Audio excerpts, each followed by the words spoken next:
Mark chapter 3. Another time Jesus went into the synagogue, and a man with a shriveled hand was there. Some of them were looking for a reason to accuse Jesus, so they watched him closely to see if he would heal on the Sabbath. Jesus said to the man with the shriveled hand, "Stand up in front of everyone." Then Jesus asked them, "Which is lawful on the Sabbath, to do good or to do evil, to save life or to kill?" But they remained silent. He looked around at them with anger and deeply distressed at their stubborn hearts and said to the man, "Stretch out your hand."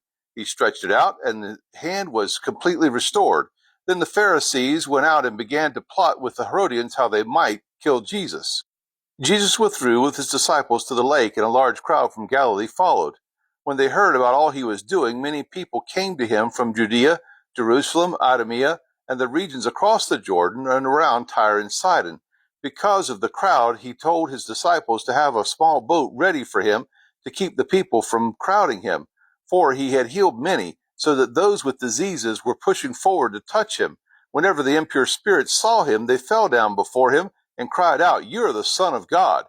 But he gave them strict orders not to tell others about him. Jesus went up on a mountainside and called to him those he wanted, and they came to him. He appointed 12 that they might be with him and that he might send them out to preach and to have authority to drive out demons. These are the 12 he appointed: Simon, whom he gave the name Peter, James, the son of Zebedee, and his brother John. To them he gave the name Boanerges, which means sons of thunder, Andrew, Philip, Bartholomew, Matthew, Thomas, James, the son of Alphaeus, Thaddeus, Simon the Zealot, and Judas Iscariot, who betrayed him.